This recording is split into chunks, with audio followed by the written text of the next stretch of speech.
Good morning, kila mtu. Karibuni sana back to Galactic Productions. That show.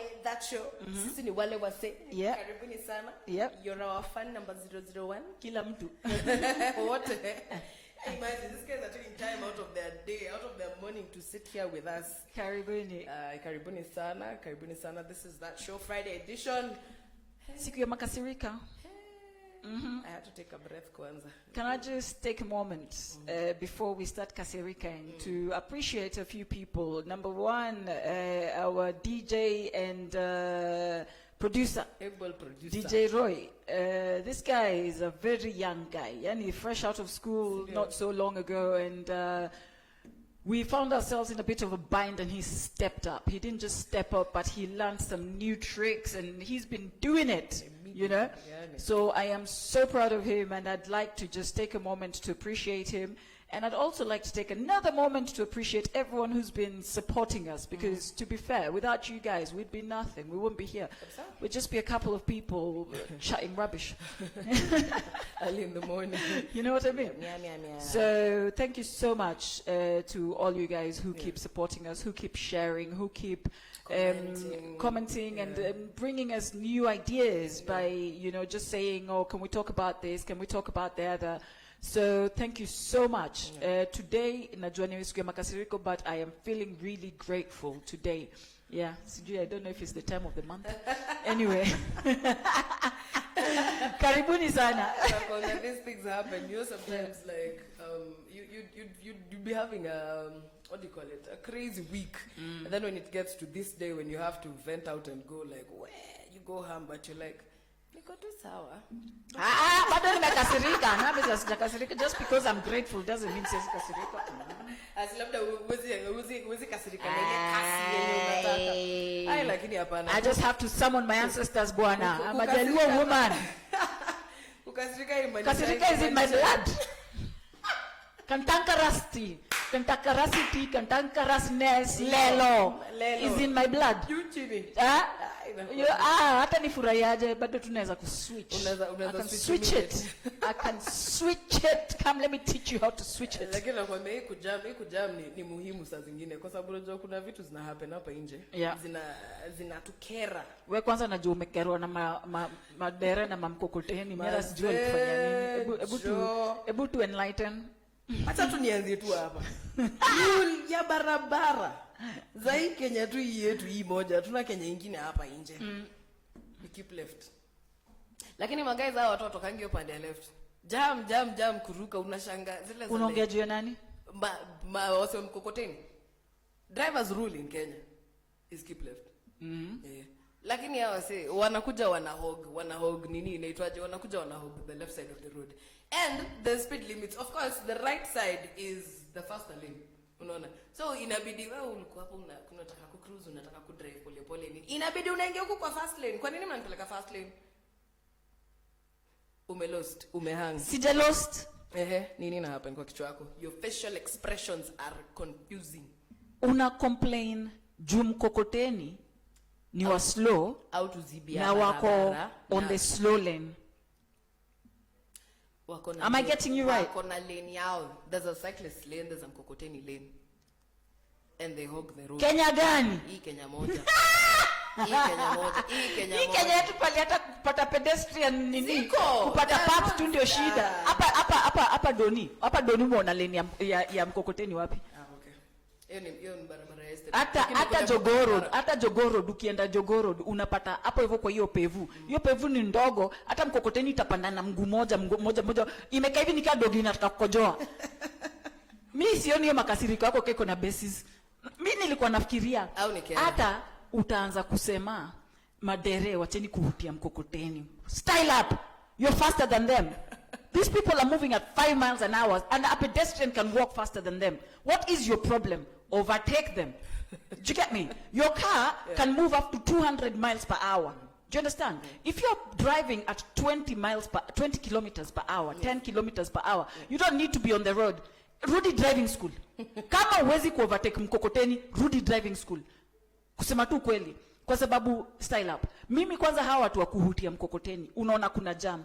Says he move any faster than that. This guy is running on not horsepower like you. He's running on manpower. Most of the time this guy probably didn't even have breakfast, or even if he did have breakfast, alikunywa chai na kamkate tu. Yani kitu kidogo yenye hizi kukusustain the whole day. Wewe uko na gari yako. You have the audacity to hoot at these people. Maze you guys, kweni na huruma. Unajua vile kubalance mkokoteni ni shida. Mimi nakuomba tu wewe endo jaribu hata mkokoteni empty. Uende nayo for 2 miles only. Even 1 mile. For those who hoot at mkokotenis. For those people like AfroFabb who want to complain about mkokotenis on the road. Yeah. Do you get me? It's the same people who will go and hire a mkokoteni. Mbona msi hire taxi ama pickup basi? The reason why mkokotenis exist is because we keep hiring them. Mimi usicomplain ya mkokoteni kama ushaitumia mkokoteni na bado unatumia mkokoteni na najua jana ulitumia mkokoteni. So, endelea na hiyo complaint yako. Take that sip, you need it. Mimi nimekasirikia on the other side leo. Leo tuko pamoja kwa hiyo story. No, but zingine no, but most times. Mkokoteni kwa story. Nilikuwa nafikiri unakuja kutetea watu wa mkokoteni. Because mimi nilijua unawatetea na mara mob nishaona wase wakikosea watu. Kwa sababu kuna place sisi wote tumekoma kwa jam, si ndio? Tunangoja hii jam isonge. Lakini unakuja unataka kwanza unataka kujiforce, unataka kufix hiyo mkokoteni yako yenye inatoshana na gari hapa kando. Unakuja unagwara mse mpaka huko. Na usiambiwe siachapwe. Sasa unamchapa kwa nini? Sikamega amegwara gari na ujinga yake. Unaona? Like that I'm not saying that they're always on the wrong. Lakini saa zingine sisemi they're always on the right. Mimi hiyo complaint yako vile ilikuja, that is the only thing that I was refuting. Sisemi watu wa mkokoteni I need to style up. In fact watu wa mkokoteni stylini up. Yani unaona mtu wa mkokoteni amekuja wrong side kwa dual carriage. Yeye amechukua fast lane. Amekuja ameona hiyo ndio iko open. Most of them open kutukana watu. Ami ukinitukana tunatukanana, kwani nini wewe una mdomo?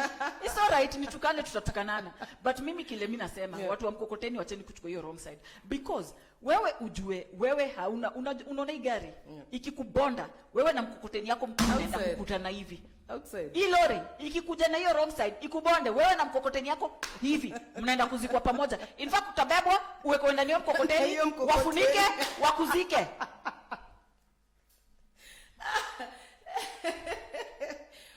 Okay, your script imeflip. It's true though. No. Mimi nimeona both sides of it. Mimi siwezi tetea watu wa mkokoteni completely. It's the same way as most cyclists are D-heads. Stop being such D-heads, because cyclists, number one, you're cycling at night without any reflectives on. Saa zingine pia unaona cyclist ako katikati ya barabara ni kama dere. Wewe ni binadamu haujajengwa na chuma. You go down fast. Wewe na hiyo chuma mkikutana, my friend, sana wewe. Ukumbuke when you're a cyclist, the whole time unachungulia kaburi. Juu wewe sasa ile uko kwa hii gari yangu, mimi kaonaka kagari kangu kadogo ndio mimi feel already so vulnerable on Kenyan roads. Yeah? When you're a cyclist, I see some very responsible cyclists out here. They go out, they're reflective. Dijeriko amesema nini? Dijeriko. Mkoko is ride. We, boss. Dijeriko vizuri, please. Me vile tu nimesema. Every road user has to be responsible. True. Whether you're a cyclist, whether you're a mkokoteni, whether you're a driver, kwanza hawa watu wa taxi. Watu wa taxi na watu wa deliveries, please tuheshimiane. That includes mkokoteni for deliveries. Just because you're in a hurry doesn't mean you have to put your life in danger. And if you put your life in danger na nikusukume kidogo na kagari kangu juo na meleto jinge yako na naongelesha watu wa boda, please, hata si mkokoteni peke yake. Leo tumeenda road. Kwanza watu wa boda. At somebody comes and squeezes next to you, alafu anakuambia gani hivi, toa nini. Mimi nimenunua nyahunyo. I am letting the whole country know. Dawa yenyu kimotoni. Gari yangu inakwanga? Kadudu kangu ni? Kandemio. Demio. Ni kandemio. Ukiona demio ya daki hivi, tafadhali kaa chonjo. Please, something. Do not touch my car. Anyway, tunaongea juu ya watu kwa na speedy and endangering not just their lives but the lives of other people, other road users as well. You know what I mean? Yeah. Because when I swerve to try and miss you because of your carelessness, there are pedestrians out here that I might hit. This person is more vulnerable than you, and it's no fault of their own that you're stupid on the road. Yeah? Because you're in a hurry. Kenyans are always in a hurry and never on time. To go nowhere. Always in a hurry but never on time because they're always leaving late. We're African timers. You know what I mean? This is our next topic. Yes. Yeah? Guys, let's think about it this way. Wewe ukienda kukutana na mtu wa abroad ama mzungu ama whatever, you respect their time. Why don't you respect other Kenyans enough to keep time? Do you understand? Why don't you respect yourself enough to say, I'll be there at 12 and be there at 12, be a person of your own word? Because when you don't turn up on time, what you lose is integrity. You see what I mean? It doesn't matter that you think, that's like saying everyone is a thief, so I might as well go steal. If you won't steal someone's property, why are you stealing their time? Don't complain about it. You know what I mean? Teach people how to treat you, man. Yeah? So, when you turn up late for something, and your slot is gone, and then you come here on Facebook, on Twitter. Can you imagine? I was only on Buyer Beware. I was only 5 minutes late for a trip that was supposed to a coach bus that was supposed to leave at 6 a.m. I only turned up at 6:10, and imagine they left me and refused to give me a refund. Good. Bus. Turn up 1 minute late and they're gone. In fact, turn up and they're driving off and they should go. Bus. There's a reason why kuna reporting time 30 minutes before, 20 minutes before, an hour before. Jipange na hiyo time. Wewe ushaienda kupanda ndege ukasema ati nilifika tu, umeambiwa ufike 2 hours before time. 2 hours before time. Why will you not turn up for a bus half an hour before time? Ukuje uweke mzigo zako, upande basi, uende. Sindio? Yeah? Wewe uko tu hapo, I'm an African timer. Ukishachelewa urudishie pesa na nani? Unaona? You book an appointment with a therapist. Yeah? You're late. You're 15 minutes late for a half an hour appointment. That appointment can't go on because there's a consultation time. Yes. You cannot then be treated in 5 minutes. That money is gone. It's gone. Don't go slating people's names out here, aribiaring people their businesses. Now when you join kwa hiyo bandwagon, style up. Bas.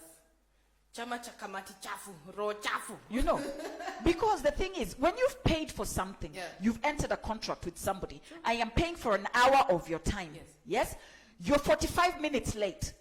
All that is left is 15 minutes. If you're lucky, you will still get 15 minutes of whatever you paid for. But you deserve no more than that 15 minutes. Because if you book someone's time from 4 o'clock to 5 o'clock, yes? And you turn up at 10 to 5, they will spend 10 minutes telling you because you're late. You missed your slot, and you anzain kuwatukana sijui nini. Hakuna haja ya kutukana watu. Probably kuna mtu mwingine amebukio session nyingine kutoka. Hata kama hajabook. You paid from 4 o'clock to 5 o'clock. It's finished. Your time is done. Whether I have another client or not, your time was from 4 o'clock to 5 o'clock. I don't care unless your mother was hospitalized, unless your child was hospitalized, unless there was the biggest. And still, you still call ahead. Exactly. And you call ahead and tell them, I won't be able to make it because of A, B, C, D. Exactly. Call ahead. So or that you can I'm running late.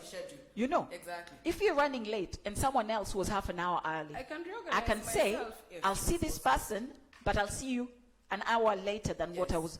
At least let someone know. You know what I mean? Hii kitu ya kutokea alafu unatokea later ti. Unajua sisi ni African timers. Wewe na Uafrika yako. Ongea na ancestors wako, please. But that's why this continent is not growing, because you'd find that people, if people keep saying this and then you start believing it, you're like, us Africans are always late. You have to be the change you want to see. If time is money, you're always wasting your money. You're broke because you cannot keep time because you're African timing. My friend, even though juzi kuna mtu alihata opportunity, there's somebody who was suffering at the she was having issues she couldn't provide for her family. So Yeah. she's gone, she signed up for this thing. Then it gets to her time, she was getting a care package. Yeah. She didn't receive the care package because one, she wasn't picking up her phone, and then eventually she picks up the phone, she's being told you have to show up at this time. Yeah. Did she show up? And then later on, 2 days later, she shows up. But I wasn't here. I was sijui wapi na wapi. And I'm like, sasa ona, ungelisha watoto wako, ungelisha familia yako.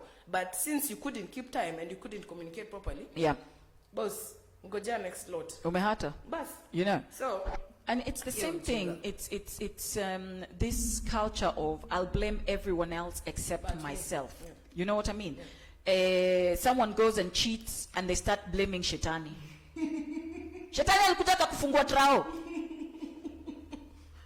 We, lakini shetani ni mbaya. chali yako ama demi yako akistep out of your relationship, wataneni na Shetani, please. Leave the devil out of this. The devil has his work. Yeah. You do your bit. Ni venye tu wewe ukienda church uombe Mungu na uende ulale badala uende job. Bas. Ama uende kufanya prayer without action is moot. Yeah. You might as well not have prayed. Bas, ungeacha tu. Unaelewa? God helps those who help them. So we have to start taking some personal responsibility. Huwezi chelewa uambiwe hautahudumiwa kwa sababu umechelewa, uende mtandaoni all guns blazing. You understand? You cannot let someone treat you badly over years and years and years and then start blaming the devil. You know? You cannot, and you choose to stay. Exactly. You cannot go to the same churches where you are enriching these charlatans. Yeah? You are enriching these charlatans. And then mnapanda mbegu alafu unaenda kucomplain ati hauna. Hii mti haimei. Unaona? Why isn't it growing? Exactly. You can do what you want with your money. Yeah. Yeah? You can tithe, you can give them all your money, Yeah. you can do all of that, but just don't complain about it. Yeah. You chose to do it. You made a conscious decision to go and You're not a child Yeah. who is easily hoodwinked into giving. What people want generally in life is we live in an age of instant gratification. You know, nobody wants to wait. Yeah. You know what I mean? Nobody wants to say, I am going to start a business today, and I know that it will take me 5 years to grind day in, day out, week in, week out, year in, year out, sometimes without seeing anything. Sometimes having to take an extra job to sustain your business. Yeah? Nobody wants that. But everyone is so quick to go and blame everything else. You know what I mean? It's the government. That's why the youth don't have jobs. But you see people creating opportunities for themselves out here every day. There's new innovations every day. You know what I mean? Yeah. We live in a day and in an age of technology. Why are we waiting on the government? For manna. And then, oh, lo and behold, they've been stealing for 5 years, but now they're giving us wheelbarrows. Hey, niliona vile watu watakuwa wanaingia State House, my friend, na wheelbarrow. But it's okay, it's none of my business. It's none of my business. Alafu mtakuja kulia hapa serikali saidia serikali. Walipewa wheelbarrows na nini? Mimi niliona tu wheelbarrows. Walipewa mkokoteni, DJ Roy. Kulikuwa na wheelbarrow na kitu kingine, iko wheelbarrow. I think motorbikes. Yes, kulikuwa na nduthi. Kuna wenye walipewa dudhies. Umekuwa hey, my friend. You know? So, the thing is, and I heard someone say today, I was just passing, it's none of my business, and I don't know the authenticity of this. There's those people like Night Atieno who speak very loudly, so you can't help but overhear. You had. There's a certain politician mwenye alifukuzwa huko Kisii. Hati hawataki vitu zake. You see? Because why? Yeah. Because wamechoka na kuhongwa. You see? So, exactly. So, the thing is, you then ask yourself, and I say this all the time, we have to take personal responsibility. When it comes to politics, when it comes to faith, when it comes to schooling, we have to take personal responsibility. Unateki? Because uyo mtu, sahi watu wameanza campaign trail, sindio? And if we let ourselves be dragged into this cesspit that we are dragged into every 5 years. Every 5 years. You know what I mean? And then go complaining about it. No. what to these people? If we keep taking these bribes, and they're bribes, because what they should be doing is, every politician, every leader comes in, amesema, nitafanya hivi, nifanye hivi, nifanye hivi. Yes? Nyinyi mmeketi mnamwangalia mkicomplain. Hey, twende Facebook, twende Twitter, twende wapi? Keyboard warriors. For 5 years. Yeah. Atafanya kile anataka, wataiba vile wanataka, watafanya vinye wanataka, and in 5 years time mtakuja mdoso hiyo ile mnadoso, mtapewa hivi kidogo kidogo, mdanganywe, mwambiwe wewe huu ni mtu wetu, acha tumlete. There are words. Exactly, huu ni kijana wetu. Kijana wa nani? Wewe ni baba ya nani? Umetufanyia nini? You understand? When you look at political leaders, think about who you want to be leading you. And I know politics is more than just the ideology that we preach. Yeah? Politics. There is politics hapa ndani. Kuna wenye wako destined to kuchaguliwa. Yes. Give these people a hard time. Don't just make it easy for them for 5 years. Yeah. Make it so much hell for these people, so that the next person mwenye atakuja awekwe kwa hiyo ward anasema anajua nino magani kwa hapo. They know what they at least let us deliver something, because these people wametuchokesha na kelele. You know, you know, I will do this, that, and the other. You do, so that we can select. Yeah. There's like, okay, sawa, you look like a proper fit. Yeah. Who you atakuja to lead. Because you're leading from the front. You're not leading from, you're here telling people, charge. No, yeah. You're asking them to charge. Zilas are like, go and test the waters for me. If it doesn't work, exactly. Jump out. And those people who say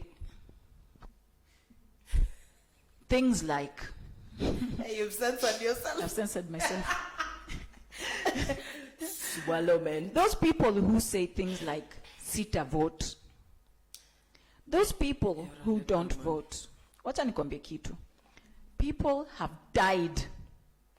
People died. People gave their lives to get you that vote. Yes? And people are still today giving their lives to fight for our rights. Yes? But whenever mtu akijitolea to fight for our rights, si uangalie hivi, huyu atauliwa. Huyu atamalizwa tu hapa. Huyu hata atakaa 1 year. Huyu atafika mbali.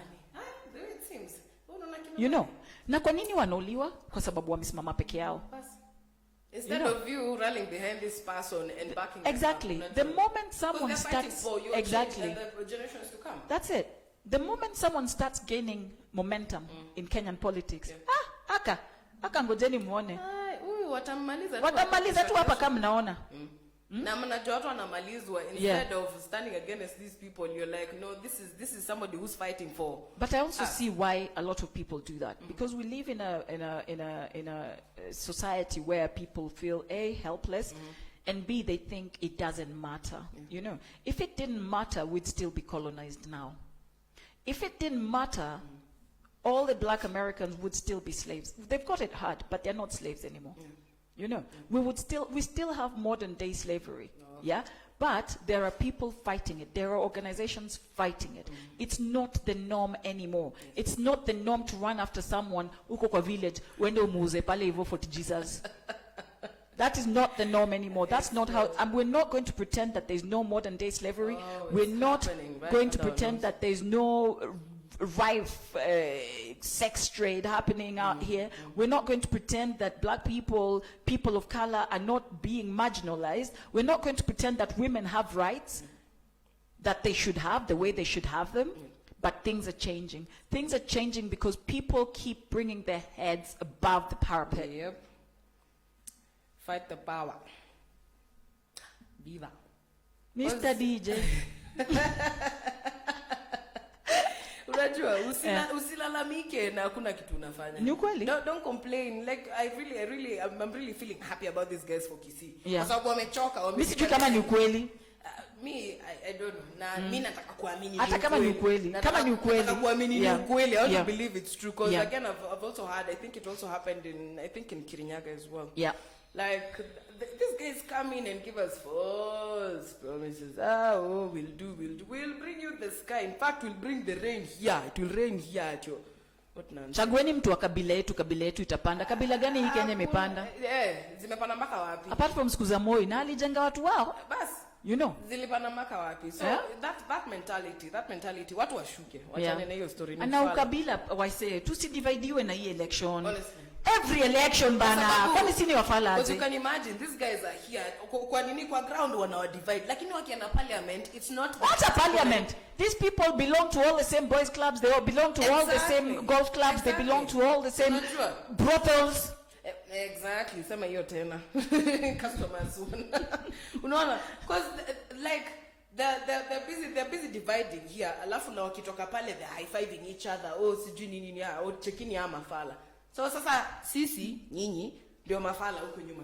Zile like unaona sasa wameanza kupigana. Sasa watu wana fight, watu wanahepa. Guys, unaachwa hapo kipigania mtu akupigana. I tell people all the time. We grew up in Greenfields. I grew up in Greenfields in Nairobi. Yes. And in Greenfields, a lot of us started knowing each other's tribes. Apart from the Luos. The Luos, most of our moms belonged to a chama called Papmajan. Yeah.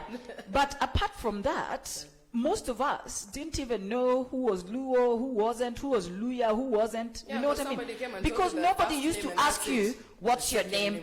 And my name is Sharon. Sharon who?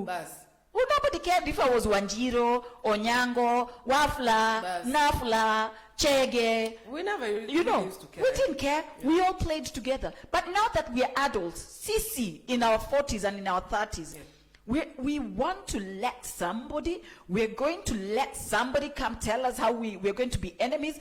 Kwa sababu ubesti yangu ni Mluya, huyu ni Mkikuyu, huyu ni Meru, huyu ni Mkisi. Why? Because why? Why? Why are we still buying into this stupidity? And it is stupidity. It is stupidity, by the way. Because at the end of the day, what we want is development in this country. Yeah. We don't care if you're Kikuyu, Luo, Luya. Kwa sababu sisi wote tunanyanyaswa na sisi wote tunateseka the same. Unaona? Siweji kibast pale na isitengenezwa. Sisi maji ikibast pale na isitengenezwa. Hii plot yetu yote itakosa maji. Haijalishi wewe ni Mkikuyu, Mjaluo, nini. Exactly. Our slums that are overrun and people are living in sewage. Haijalishi kama yeye ni Mkikuyu, Mjaluo, mnini. Kibira, all those shidas. Sayote mmekwamilia lugha, tribe moja, mtu mwingine hawezi letwa. Huyo mtu hata kama angeleta development na ameshajiprove place nyingine, ataleta development. Baba amesema. I said it. Ni baba yako. I said it. Na mnaishi kwa mavi. Yo. DJ, wacha nisikuje pa kushikwa na serikali. Guys are still dubbing. Guys are still dubbing. This dusters just coming. It's like down a conveyor belt. A kid still dubbing. Maze, talking about kids dubbing. You know, our next topic goes very neatly into this topic of kids. Quick, fast. Those who are having children because you think that is your investment plan. Nani, style up. Sydney looking at you like this. Style up. Because Mimi kama Night Atieno umenizaa ndio kunilea haikuwa rahisi na kichwa yangu ni ngumu. Anyatima wange tek mawie tek magi mora tek baratego. So ateka choke, everything about me tek. It's just hard. But I'm also a rewarding child to have because I'm one of those children who realized that yes, I need to help my people. Yeah? But it is not my responsibility to carry my parents. Do you get me? Parents, when you raise your children, when you give them a good education, when you do all of that, it is your duty because you chose to have those children. Yep. Yes? So, when you then turn around and say, but I raised you, so you should know. So now, you raised me. You get me? Anything you do for your child is your choice. Yeah. You can choose to give them a basic education that is cheap or almost free, but you chose to take them to those really good schools. Yeah. Yes, that was a choice. Yes. You could have chosen to spend less money on their education and more time with them to do homework, to make sure that, yes, their level of education is still high. But a lot of us choose to go work, and spend 200,000 a term to pay for these big schools, when really and truly what you can do in a cheaper way, put your child in a normal school, and if they have gaps, get a tutor. It's cheaper. It's cheaper. You know? Sit down, read with them. Stay sane. Give them a good base. Yeah.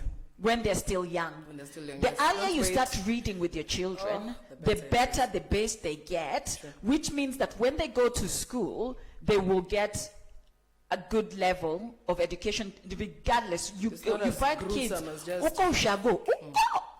Now on top the national table. Because the parents walianza nao chini. You know what I mean? No.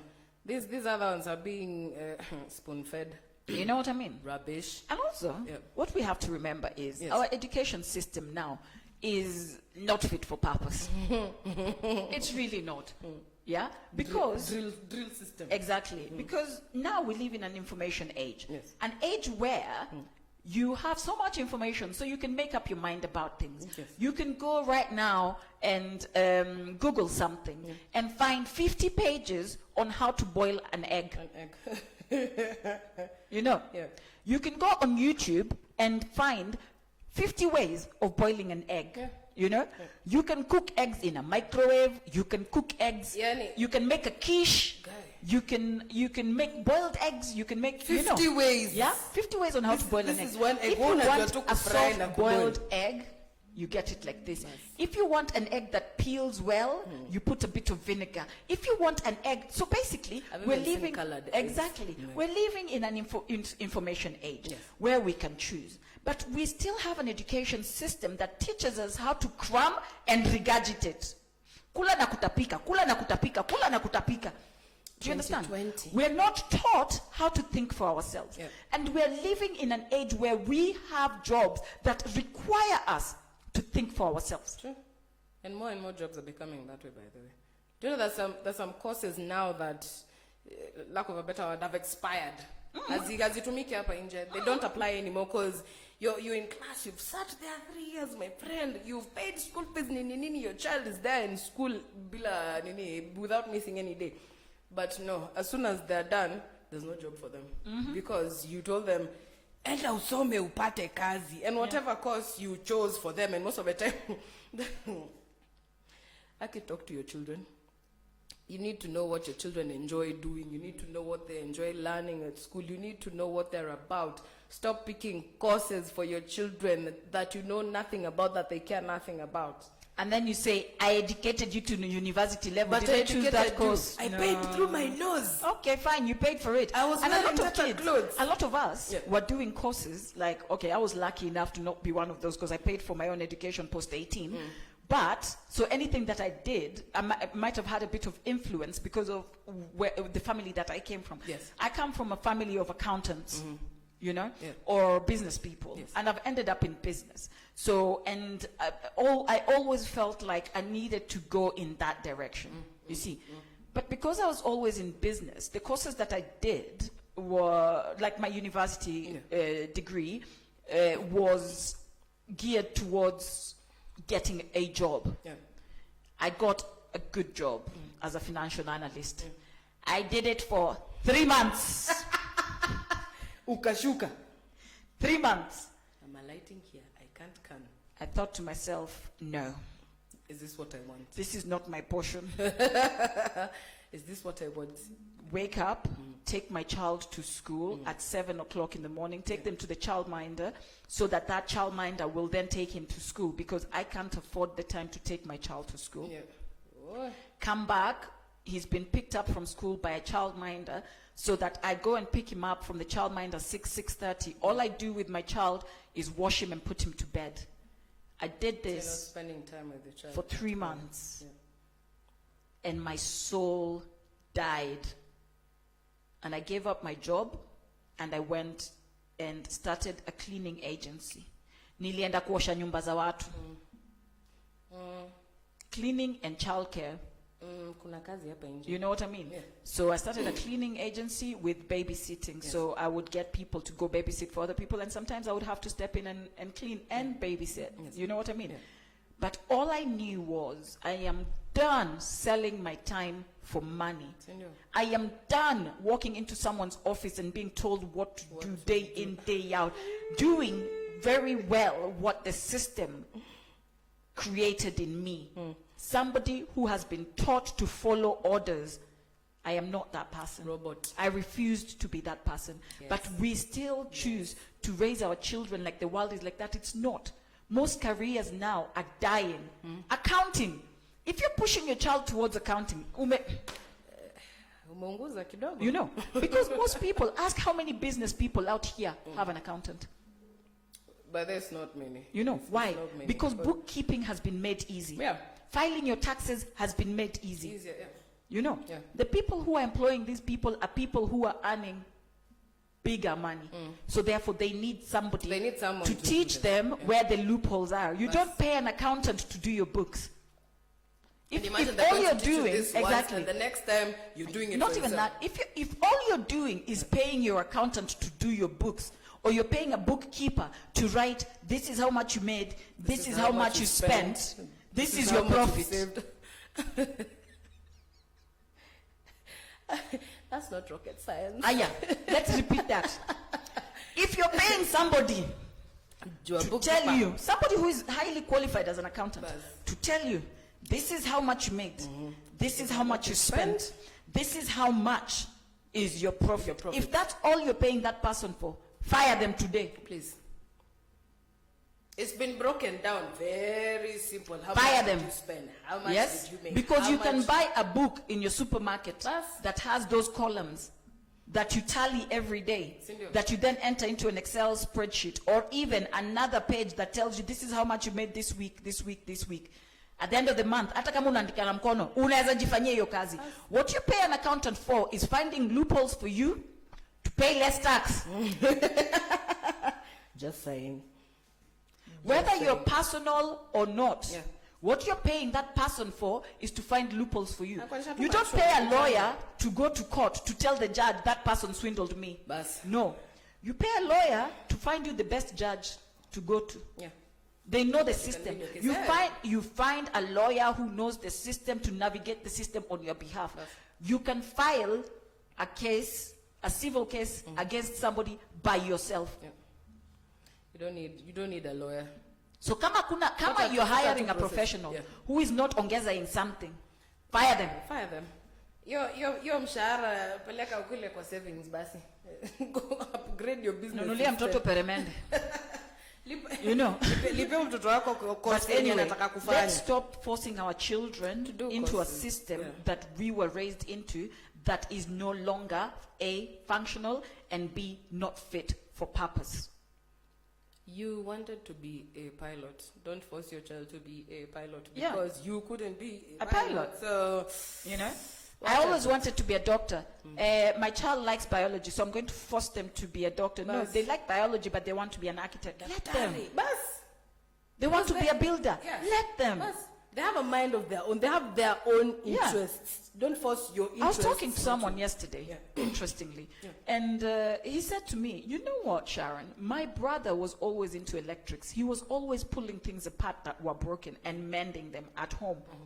This when he was a child, yeah? By the time he got to secondary school, he was so good, he was helping other people to mend their things. So he's already making Now, money. if you're a clever parent, even in secondary school, during holidays, you look for later. an apprenticeship Yes. for your child. Yes. You look for vocational courses that they can do, even while in school. When this child finishes school, they're already mending all these things. Open a shop for Bas, them fungulia mweke hapo. at 18. In 10 years' time, this child has a thriving business and actually employs other people. Yes. He's a boss now. Yeah.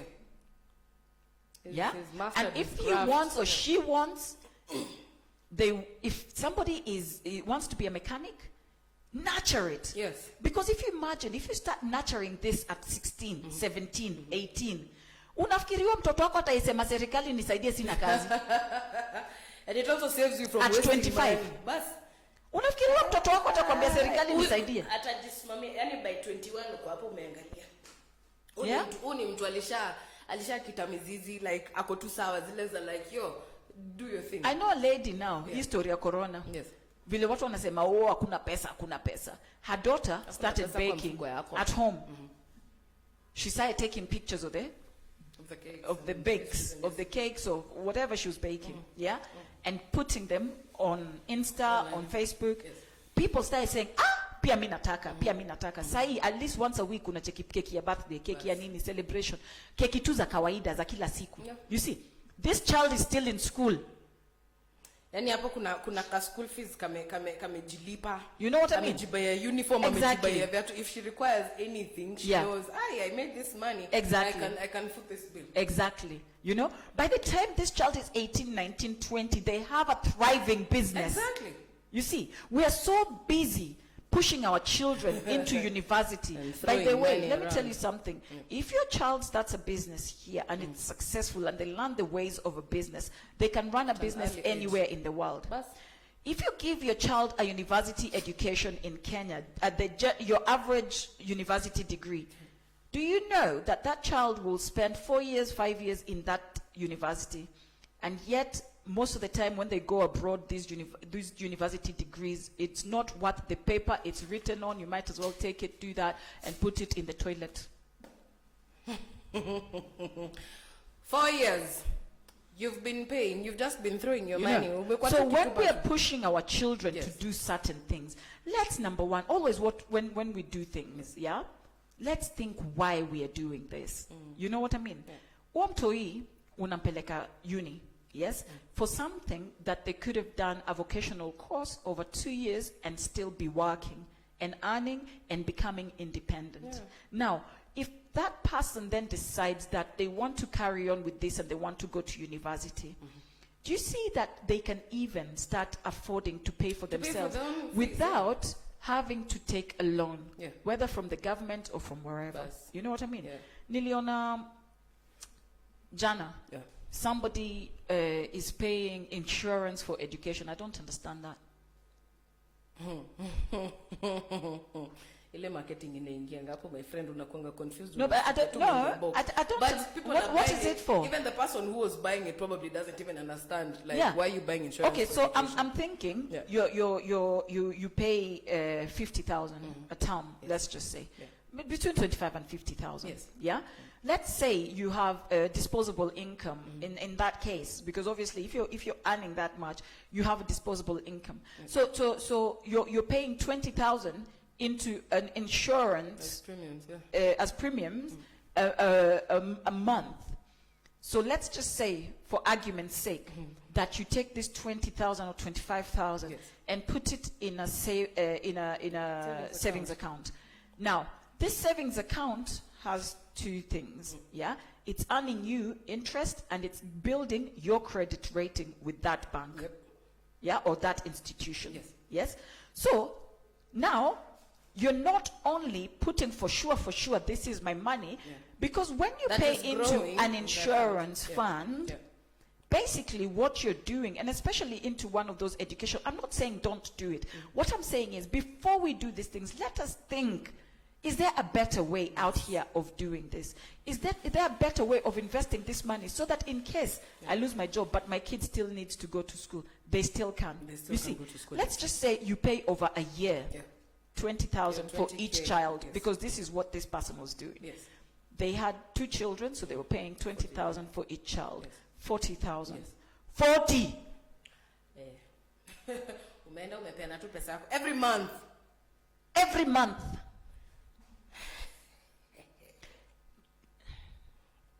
I just 3 months, 120,000. Let it sink in. 120,000. Now, let's just say, even if you took that money, over 6 months, 240,000, and you put it in one of those locked down accounts, that you can't take your money out for a year. Now, the rest of the money you start putting in a more flexible savings account. Yes, the interest is not so high, but just remember, ile 6 months iko pale na ina an interest at between 8 and 10%. And it's compounded. Lakini instead somebody has chosen to do 40, so 40. Wewe hii pesa unapatia insurance penye hakuna interest, and B, miss a couple of payments, and that money is gone. It's gone. And then again, you're because not those even are the sure terms if and that conditions company is that also you good. never read. Fine print. Fine print. Fine print. Because most of the time in Kenya, we're being sold insurance by a broker. Yeah. You see? Now you see, I have this Exactly. product. Yeah. You just sign never, here. exactly. You never read it because you trust this person implicitly. They sold it. Because AfroFabb told me DJ Roy is a broker now, and I trust AfroFabb, yes. so I extended. We trust him. Yeah. Because she trusted him. Alafu, wacheni tu ni wawon. Kuna mama, Aki, I felt bad for this one. Oh, is it? Aki, imagine, she's paying very religiously. She's paying to an agent. Every month on the dot. Through the agent's M-Pesa account. This is your child's education fund. My friend, they are brokers, but every insurance company has a way, pay bill and an account number that you can pay directly to the insurance. Sasa ati anauliza statement anachengwa. Anauliza 3 months later, almost 70,000 shillings later. So if this person is paying 70,000 in 3 months, that's a quarter, 280,000 in 1 year to an insurance company where you're not earning any interest. Anything.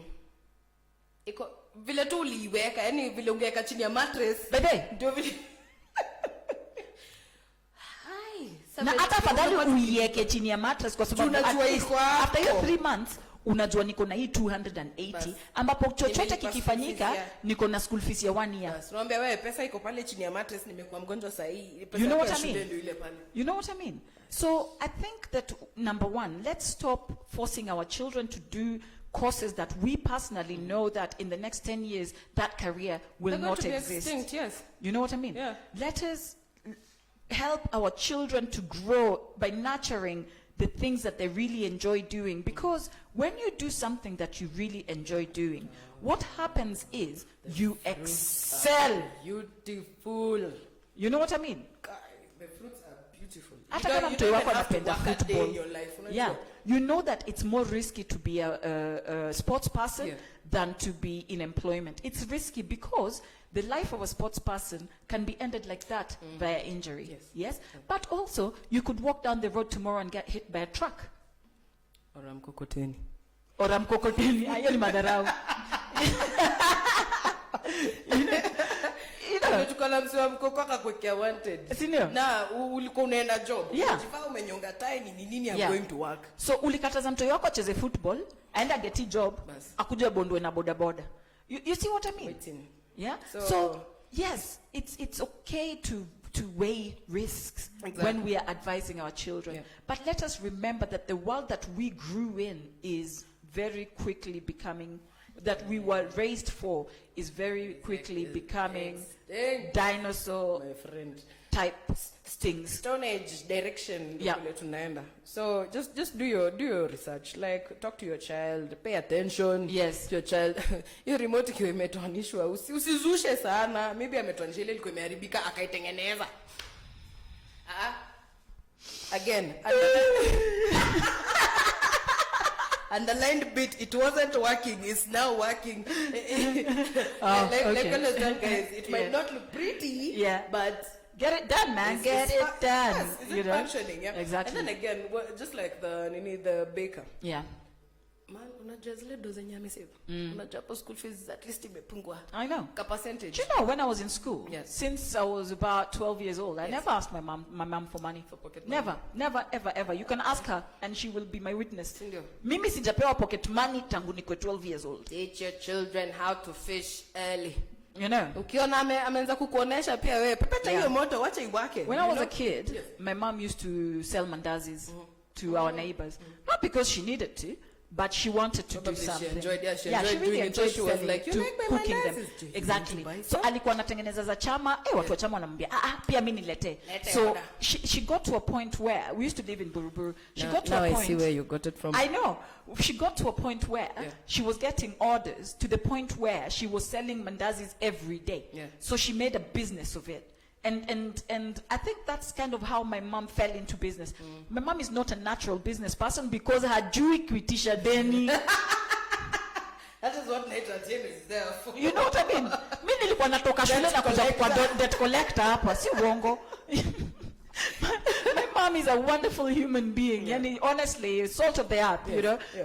She's too kind for her own ninis. Everyone has their faults. Yes. But my mom is kind. Utakuja umwambia, Aki unajua, shika tu. Nipatie tu tano, sina pesa. Alafu unamodo, bado tu atakupatia mandazi. Guy mom. Unamodo, bado atakutengenezea nywele. She had a salon as well eventually, you know. So I'm like, mate, no, you already have my 500. Why should I make for you for another 200? Sasa deni kwe nywele si necessity. It's a luxury. You know. Cut it off. It's only 30 bob. Yeah.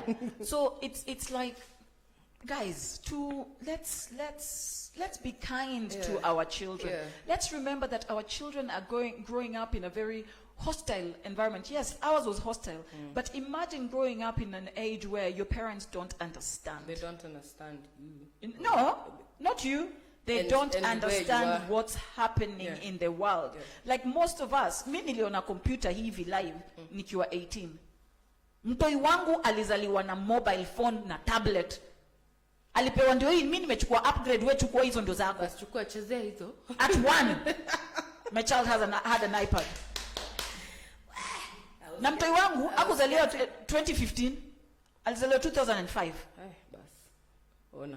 So imagine mwenye anazaliwa sasa 2020. Exactly. Amekuja amepata internet iko tu hapo. Vile utaenda kwa tapu fungue maji, internet iko kwa nyumba. Mtoi hata need kutype kile anatafuta siku hizi. You don't need to say, "Oh, how do you know?" Na siri. Dora the Explorer.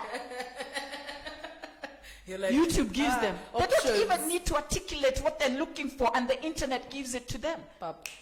You know what I mean? And you wonder, as parents, man, Yeah? we have And this kid kibarua kiko kwetu. will learn how to make money on YouTube Before in a way before that you even don't figure out how YouTube works. Your kid will ask you, "Can I use your account to channel my money because I can't have an account yet?" Bas, wait until you see thousands. You know what I flowing into mean? your account. But You're like, you will still what open are your you mouth doing? and say, "Hizi vitu za shetani," Bas, because you don't understand it. We sabotage our children because we don't understand. Yes, we don't understand. Yeah, Sit we want down, them to try. do as we were forced to do because we don't understand the world that they live in. For us kids just to get out of that space has been work. We're still crawling out of that space. And you can imagine our kids are born into this. I just busted out. Kuna wala wenye wajakacha. Nilijituma. Bas. I sent myself. Unaona? You know? Na una imagine saa kuna ule mwenye alikubali akaenda na hiyo drill. Yeah. Soma ndio upate kazi. Yeah. Na akastick na hiyo. Alafu yeye amekuja amepata watu hii mtu mwenye akitaka anything. Click of a button. Click of a button, unajua. Yeah. So unapata kuna yako ka struggle. Yeah. So it's not impossible. Research hizi vitu uko na simu ya mkono na nini. Do your homework. Do your homework. Ako na simu. Simu ya mkono. Simu ya rununu. Mobile phone. A translate kendo ya kijaka sijui mkono ya kijaka. Kwani hizo simu zingine ziko kwanza mkono? Aki, our parents used to think they were so clever. Aki, they used to lock the phone in a box. Ati, alafu phone bill bado ni high. Wanashangaa watoto au fanya nini? Si umefungia phone. You umeka reverse call manade. Onge una tap. For those people who didn't know, mwenye walipitwa na kutumia simu, ukipiga hiyo simu ya rotary, ukichapa 10, hiyo ni 0. 1 2 3 4 5. So kama namba ya mtu ilikuwa 0, kama hivyo, kama namba ya mtu ilikuwa 2 0 5 5 7 3, yeah? 1 2 3 4 5 6 7 8 9 10. 1 2 3 4 5. 1 2 3 4 5. But you have to really do it quick and leave that millisecond. Yeah. But you had to really be on top of your game, on top of your tapping game. Yeah? So parents, when you think you're so clever, we're never clever.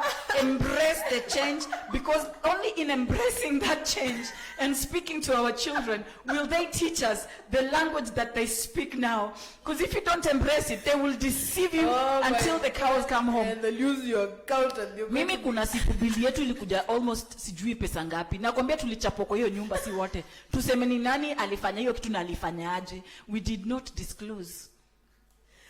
sisi ndio wale wase. We took the beating. Likaa ngumu nani? Baba yetu akatuambia atahama kwa hiyo nyumba tulipie school fees na kate simu. Watoto tokeni nje mwende mcheze bana. So parents, let me tell you something. Mimi, what I learned as a parent, parenting is hard.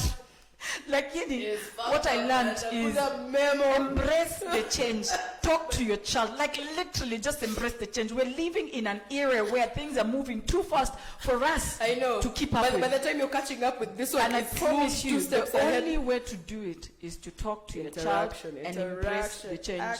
Talking about children. Si tuongee juu ya shule kabla tuende. Wacha kwanza nisalimie mtoto mwingine yuko hapa. Nani huyo? Nikki Nicole. Si mtoto. Sis a child of mine. Hello Nikki. Hi Nikki. Wewe nakwambia pesa zingine anashtuanga na masheng zingine. And then kuna shemeji Andrew Gombanila all the way from Dar es Salaam. Karibu sana kaka. Rico. Yeah. Bado tunangoja story yako Mkokoteni. Wewe tuambie Mkokoteni ni ride na wanatanoma hapa nje. Good morning. Hapa nane Pandit G. We. Karibu sana. Wewe. Mary Nzilani. Karibu. Gizem Yet. Turkish from London. Twende kazi wase. Faith Onuko, yuko hapo ndani. You know. Guys, thank you so much for joining us. Thank you so much for continuing to support us. Thank you for sharing, sending in those topics nini vitu kama hizo gikmakamago. Because without you guys, maze tuko tunatapio kitu. Maze unavunjwa. Bili kikuja. Kwanza hiyo siku unatumwa posta. Tulikuwa tunatumwa posta. Mukalete bill. Wacha sikonye simu, wendo kalete mabarua.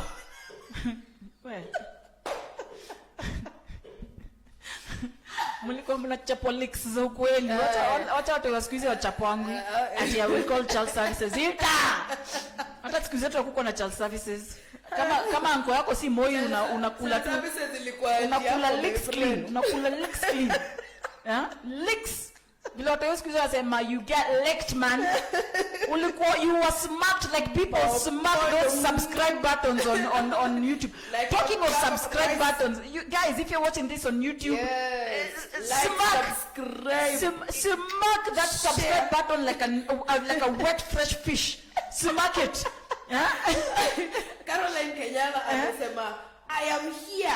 Caroline Kenyana, karibu sana. Fan number 001. Yes. Ati umetumiss hata si tumekumiss hivi. Kidogo 001 tulikuwa tunashangaa. I know. Alika wapi? Madam. Wase, tuongee at the biggest topic right now in Kenya for parents, especially those parents who knew that children were not going to school until 2021.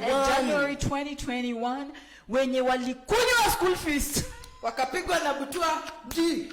My friend, nakwambia hapa ndio watu wamekuwa kikunywa on the daily. Mazejo kutoka saa 4 asubuhi parking imejaa. Parents, pelekeni watoto shule, mliambia mpeleke watoto shule Monday. Wacha maneno ya shule. Aki wenye na waone huruma ni wenye aliacha kufundisha watoto.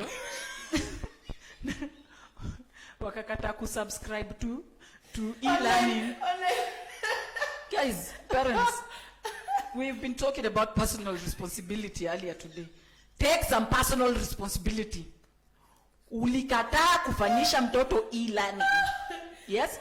Because, okay, to be fair, let's think about it this way. Yes. Institutions, all institutions, church, school, all institutions are in business. Yeah? All these institutions have to make money so that they stay afloat. Yeah? Churches now, in abroad especially, are closing. Huku hivi zinaongezeka. Wewe ulizeni kwa nini wazungu wanafunga zao na nyinyi mnafunga zenu. Ni sawa. So, no, mimi sisemi kitu. I'm not going to go against religiosity. I'm not going to go against that.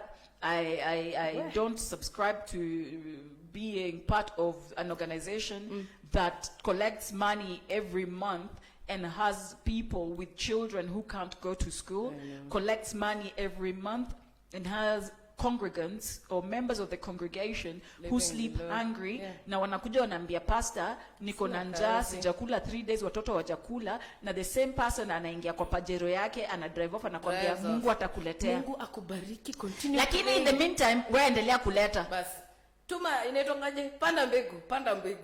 Guys, Mimi siko against religiosity, siko against any of that, but let us Lakini take how's- some personal responsibility Yeah. and think to yourself, if your cup is empty, You don't what have are you anything to giving? give, yeah. You know, Okochuno. wacha tusitiende kwa church sana. Okochuno. Mimi nilikuwa naenda hapa kwa shule. Niingie kidogo Niki Nicola amesema. Amesalimiana, habari zenu? Habari yako wewe? Wamosi ni hi. Ati about parenting. Parents wasai pia usipokuwa talkative utaumia. Like some parents, you should just start some conversations so that the conversation flows. Or at least show them our show. Please. That's why we're doing this, Tag so that them, people link- yeah, can send the open links. these conversations that Exactly. they find difficult. If you see Sure. something on our show that you think that you've been wanting to speak to your Send parent it or to child whoever about, you want to send that message show to. them whatever it is, Ebu and then ona say, watu. what do you think? Exactly. You've opened the conversation. What do you think about what these guys are talking Yeah, about? and it's not just our show, it's anything out there. It could be There's a a lot of movie, exactly. it could be a song, Yeah. it could be a picture. Show the person the Yeah. content and then open that conversation. Exactly, exactly. Okay. Wallahi, pombe for breakfast, supper for lunch. Ni ukweli by the way. Kuna mapero wamekuwa wakitumia pesa hapa. Wenye walikula school. Wenye wamekula school hata wajakula, yani hao watu walikuwa nakula nyama na pombe wakijua at least I have 3 months to Kula save. in cargo is over here. Poleni. Sausage mbili Na bia na crate ya Tusker. to wear off. You know. Kanyagilia kitu. But Days of basically reckoning are here. what happened is obviously schools were closed, children were sent home, and people knew that at some point, exactly, what I'm thinking is, yeah, if you still had a job, for those who were fortunate enough to keep their jobs, you knew that every term nilikuwa nalipa 50k. Yeah. Which means that kwa budget yako kuna ka Kulikuwa na 50k kameka lazima loose. loose like this. Every month. Every month. Kutoka April. No, not month, term. Yeah, sorry. So yeah, let's say by the end of this year, really and truly, you should have 150,000 in a savings account somewhere. Really and truly, ikienda sana maybe 120. Yeah, hata 100. Yeah, Tuseme tu kutafuta ulikula 50 peke yake. Bas. Yeah, which means next year That is kama your school fees. kumaliza kulipa ya first term. Exactly, si ndio? So tuseme tu at least kunafaa kuwe na kakitu. You Ile know what I wakisema mean? hiyo Januari yenyewe That's ikifika it. unajua uko na term mbili Aya, zimeshalipa. tuende kwa wale watu shule zao Yeah. did not shut. Their schools told them that we're not going to shut, we're not going to disadvantage our pupils, Monday our tunaendelea students. class. On Monday, It's business as we usual. are going to go online. Yes. Yes? Yeah. If your child is going to a school where you pay 50,000 a term, 100,000 a term, you cannot then say that you don't have a mobile device or a device in your house that your child can continue with e-learning. Yes? Kama uko Facebook unateta juu shule yako imekwambia mtoto haezi rudi kwa sababu hakufanyiwa e-learning, Nani? yeah, lazima aritestiwe ndio ariadmitiwe. Please take some personal responsibility. Yes, the worst that you can say to the school is, yes, I did not subscribe to the e-learning, but yes. my child continued to learn because I kept abreast with the curriculum. And yes, I'm happy for my child to be retested because the school didn't just do that. The school made a policy. The school agreed and informed you as a parent. Wewe ukalenga. Na sasa kama Mkenya umepeleka kwa the court of public opinion, that is Facebook, that is Twitter, that is Insta, ndio Wakenya wenzako wakuja kwa keyboard warriors. It's unfair. It's unfair. Life's unfair. We weren't ready. It's fine. I understand those was people never who ready. wameshikwa, they've been caught napping. Yeah. But if your school told you that these are our terms and conditions, your child has to subscribe to They gave you an e-learning. option. Yeah. They gave you an option like So, usikuje hapo useme ati kwanza it's a church school. So what? Still a school, still an organization, still a business. It doesn't matter whether the church runs it or it's run by Yes, a private company. education that is No. Terms and conditions. Na si ongea juu hii story Yes, saa yes, yote. fine print. Terms and conditions. If someone says to you, I want to give you this, then you have to ask yourself, what are they giving me this for? Yes. It's free. Nini. Why Kwa are they nini? giving Why it is to it you free? for free? Yes. It costs this What's the much. price I'm really exactly. paying for this free? Yeah, it costs this much. Yeah. Why am I paying for it? Bas. Do you see what I mean? And it's the same as those parents now who are complaining that the schools are asking them to do tests to readmit. Again, we have to ask ourselves, why are we still subjecting our children to this archaic way of teaching them? You know? Ulikubali, ukampeleka, so TNC. Mi siwezi complain juu ya ati sijui mtu yasi peleko shule expensive. Peleka mtu yako kule unataka, pesa ni yako. Mpeleke shule. You know what I mean? Umeamua. But also remember that paying paying out of your nose for an education doesn't mean that your child will A, get the best education, B, akitoka shule atakuwa successful juu aliget your education. You know? If they're not wholesome. Yeah. Look at what the school stands for. Look at if it's a forward-thinking school. Look at if they're teaching the children just to go think to that school for themselves. For the name Exactly. For what you're getting. Look out at of it. what they are looking. What is the vision? At the track record. Wanaona sahi watoi wako in a place where maybe even teaching now corona imetuprovia hata hiyo teaching si guaranteed, see, it's not as safe as people used to think. Now you know it's corona imekuja na vitu, imekuja na lessons mob. Unajua, until this year people were being told certain professions are dying. And after this year, those professions will be dead. Yes. Because the world would have gone a whole year without those professions, and the world will realize that the world does not need these professions. The proof you needed. Mina kuambia January 2021 kuna watu walifutwa March wenye hawatakuwa na job na hawatawahi fanya kazi kwa hiyo industry. Wanatafuta job nyingine, ama mtu kama ni mjanja amefungwa busy, ama ameenda kasomea kitu kingine. Mimi waambia watu sasa yote, there are loads and loads and loads of internet courses out here, online courses that are certified and can take you to the next level. Yes, unalipa pesa kidogo, you do it at your own time. It's flexible time, so it's not rigid that you have to be there to do physically. Exactly. Course ya 6 months kwa kole unaweza fanya na 2 weeks. Bas. Bidii yako. Useme tu stalala every day for 2 weeks. Yes. Nitamaliza hii course. You know what I mean? Yeah. And you do it in 2 weeks, and you do your exam, and you get your certificate. And you're certified, and boom. Life goes on. At least sai inchi kifunguliwa tena usikimbe kwenda kwa bar, at least unajipanga vile unarudi. Wase unaenda to your new job. Kuna wase hapo nje wacha kungojea kurudi job. Angalia ka job yako iko fast. You know, look at the trend nani, just like in business. Kuchonga mawe na mkono sasa wanatumia machine, my friend. You know what I mean? Do you know how to use that machine? Yes. I'm just here sipping my water. You know what I mean? Yeah? You were used to working in an accounting firm that mulikuwa mnafanya hivi. Okay, that's very rare nowadays because there's a lot of accounting software out there that is really sophisticated. Yes. Like literally you enter a few variables every week, and at the end of the month inakupatia mpaka ma pie chart, projections, nini. You know what I mean?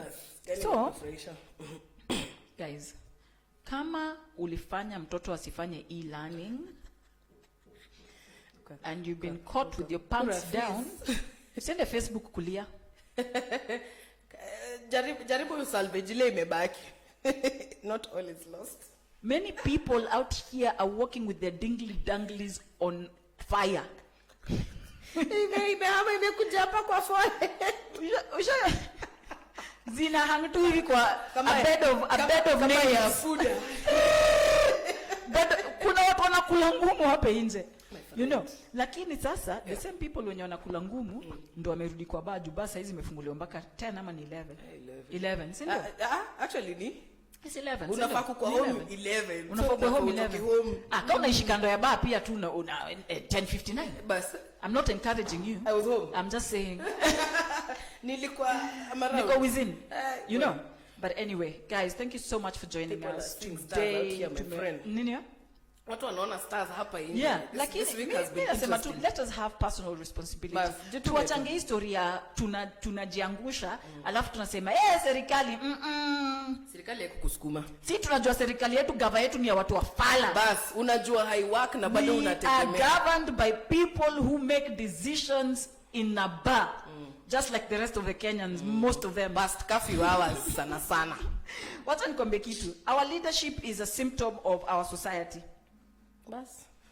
Kinye sisi tunafanya, we accept how they treat that's us, it. and we fuel it every Kinye other sisi day. tunafanya ndio most of the time our leaders do. Why? Because it is us that become those leaders. Ni sisi tu. You know, tabia zangu hazita change because I've become a leader. They'll become worse. They'll become worse. Because sasa niko na cheo. Sasa nimepata mahali ya kuonesha vile niko na tabia mbaya. Si ndio? Wacha hata hivyo. Juu sasa inaweza kuwa na tabia mbaya na hakuna kitu, you will do me nothing. Hakuna kitu mtafanya. Politicians shooting people, citizens kwa bar ama kwa club. And then it's normalized. Nothing is happening. Mhesh alihata. You know what I mean? He's given a slap on the wrist. Zilles are like, exactly. Pay him 120,000. But it's because even as citizens, we're used to doing silly things and getting away with it. Getting away with it. So obviously, if you want to get away with cutting the line at a bank, with cutting the line at a hospital, if you want to get away with not doing hata kwa supermarket. Exactly. You know what I mean? If you want to get away with things like that, then ukipata cheo uta escalate. Bas. You know what I mean?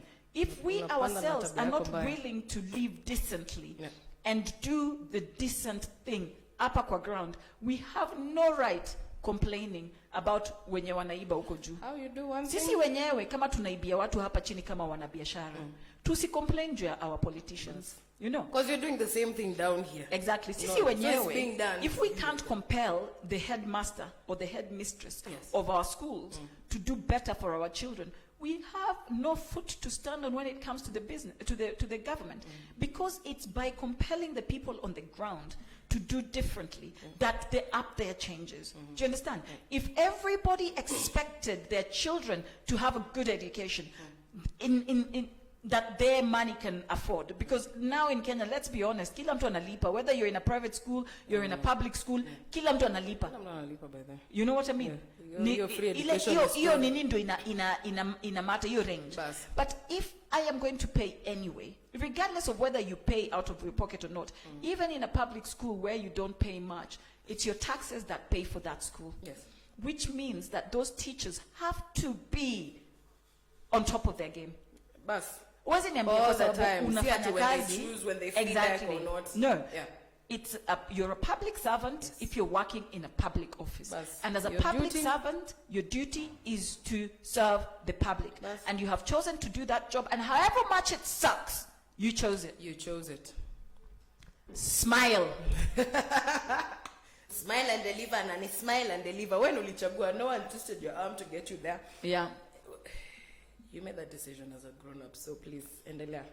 Exactly. Mwendo unataka kufunza hawa watoto, funza hawa watoto. Yeah. Which reminds me, I have a question. Hii story ya kufungua shule. Na kuna story ya masks, sijui sanitizer, sijui nini. What do you think about this vibe? Corona ilisha. Mimi nimejaribu ku examine kitu from every angle. What do you imagine how to you most of them actually, because social distancing, we were told we are not going to school because Kama vinye ati kama niseme David Cameron nani, you have never seen Boris as a PM anyway. But mimi nilikwambia David Cameron. Ulikuwa huko nyuma. Boris Johnson went to a school and they pretended on camera that there was social distancing. Yes. So watoto kakalishwa hivi, mwingine pale. Sasa when they were leaving, nyu watu mnafikiriaga hiki tu happen Africa pekee. It's not just in Africa, it's everywhere. Politicians, a bad politician is a bad politician, a bad cop is a bad cop, a bad public servant is a bad public servant. Mtu mbaya ni mbaya na haifai kukua ati kwa sababu yeye ni karao, yeye ni nani. Unasema karao wote ni wabaya, si karao wote ni wabaya. Maze kuna makarao hapa nje wanajitolea. Kuna madaktari wa public hospitals hapa nje wanajitolea. Kuna maudijo hapa nje wanajitolea. Unateki? So we cannot tar everyone with the same brush because one person, two people, three people, you know? Yes, cops harass people, the vast majority of them, but not all of them. But kuna ule mzuri. You know what I mean? Ameenda pale anafanya exactly. kazi yake. Atakuongelesha vizuri, atakusaidia, atakufanya kile. You can kile. get lost and ask for directions and they'll tell you, you know your destination. Na ukipotea hii ndio namba yangu nipigie. Exactly. You know what I mean? A nice person. They do their jobs. Okay, just because you met two bad ones, now for me, I don't even care whether you're nice or not. Do your bloody job. That's what you're paid to We do. are not here to Do it. socialize. You know what I mean? Just do it. If you're a teacher, do your job. Bas. Because hapa si cha kubembelezana. Wewe uliamua unataka kufanya kazi na gava. Umepewa hiyo kazi ya gava. Kama hiyo pesa ni kidogo kwako, fuga kuku. Wachana naye. Uza ndoma. Fanya kitu subsidize your income, but don't frustrate our children because you're frustrated because you're not paid enough. You chose that job. Na kuna jobs zingine hapa nje. Bas. Kwanza unajua kuna hizo shule. Hizo shule zenye hii time ya corona, kuna hizo shule zenye zilibadilishwa, classes zilikuja zikakuwa nyumba ya kuku. I saw a picture yesterday. I was like, okay, yeah, so fuga kuku. Then I was like, labda ni mwalimu aliamua kufuga kuku kwa hizo classes. Like literally, you see charts on the walls nini, lakini huku chini, my friend, vitu kwa ground, chicken like. Anyway, I applaud that school. And if they were renting their facilities to chicken breeders, I applaud the entrepreneurial spirit of that school, because at least they are making money. And they're keeping those buildings being used. Sasa, you have 2 days to wash them. And fumigate, oh my God. Fumigate for what? Where? Kuku zinakuanga na diseases zao, but again. Siwa kula kuku. Ikiwa imepikwa. Kwanza wewe osha kuku. Lakini kuna mtu mahali aliniambia ati sijui sioshe kuku ati because kama wewe osha kuku, hata ufai complain jo hizo classes zitaoshwa tu na watu waendelea. Kuna kitu kama hiyo. Kwanza kama wewe osha kuku kwa sink. Chicken. Alafu unaosha tu mamboga kwa hiyo sink. Best ya mine. Salmonella, sijui nani, au watu wote wanaishi tu kwa hiyo sink yako. Do you know your kitchen sink is more dirty than your toilet seat? Fact. Especially if you wash your chicken and your meat. Bacteria. Your kitchen sink is dirtier than it has more bad bacteria than your toilet seat. Your toilet. Fact. Anyway, mimi nataka kwenda kukula breakfast. Hapo ndo kule umefika. Acha tutoke na one Mr. Makasi. Yes. Makasi. Good morning. Karibu. Good morning. That's our Mr. Mechanic. Our mechanic. My friend. Gari yako ikifanya nini? Tuulize pale. Gari yako ikifanya it starts clearing its throat, juu nini. Tuma simu kwa hiyo namba iko hapo, tutakupatia namba ya Makasi. We'll point you to Makasi's direction. Makasi, good morning. Makasi, tuma ka M-Pesa at least. No, okay, listen my friend, kwa pato mekuuza na nitupatie at least pesa nini kubaingwa shit. I know. Anyway, guys, thank you so much for joining us today. I know the Makasiriko today have been on fire. Na wenye mnarudisha watoto shule na mlisha kula school fees. Poleni sana. Warudisheni tu. We condole with you, but shauri yako. It is what it is. Afadhali wenye walikula school fees, wenye walikunywa school fees. Ile headache ako nazo. Kwanza wenye walikuwa natupa marao. Pole. Pole. Sai by the way ulikuwa by the alafu na wale watu ulikuwa unatupia marao wameshalipa school fees my friend, uko tu hapo. Sai hata ruabe ya kuba hiyo breakfast. Mimi niko tu hapo. Oriti uru. I shall say have a pleasant weekend, Nani. Ciao guys, thank you so much for joining us, and see you again on Monday. Don't forget that we're here on Monday, Wednesday and Friday, and tomorrow afternoon we have an amazing new show with an amazing new and young up and coming crew. Energies. Yay. DJ Roy yuko hapo, Cleanse the DJ hapo kilo 1254 na wako na mgeni anaitwa Ann. Kesho you guys 12 o'clock East African time. Join our young people. If we're talking about the youth, if we're talking about empowering our youth, let us encourage them. Unaelewa? Let us see what our children are saying, because these guys are in their early 20s. These are our children. Yes. Mimi nakwambia ongeza 20 plus what? Plus hata 16, 17, 18 hapo. 36. Nakwambia kama umefika 36 hapo, Uni mtoto wako. That is your child. Kwa hivyo, if we want to understand what the young people are saying out here, if we want to understand what their issues really are, tuache kusikiza wababa wako hapa hivi 40 wanasema sisi kama vijana. Wewe si kijana. So, tuache kusikiza hao wababa. Ni my grandfathers too. But Sindio? that's at 40, my friend. Umeshafika. So, let us see what our youth are talking about. Yes. Join us Kesho, Upper Galactic Production at 12 in at the noon. Karibu niseme in the arm. It's not in the arm. In the noon. 12 noon. Join these guys here tomorrow. Listen to what they've got to say. Listen to what their viewers have to say. Exactly. Because these are our children. These are the real people who we should be listening to. Si wababa wako 40, wana approach 50, Stop ati wanakati, speculating. ati wanasema sisi ni wazee vijana. Wewe si You're kijana. telling yourself Yeah? things. Let us listen to these guys. Let us watch them. Let us support them. Because when we support the enterprise of the youth, then we support our next generation. Senior. Guys, ask kama that change. sisi, wewe kama AfroFabb. wewe, mimi Night Atieno. This was that show. Have a good weekend. Beautiful weekend. Bye bye. Adios.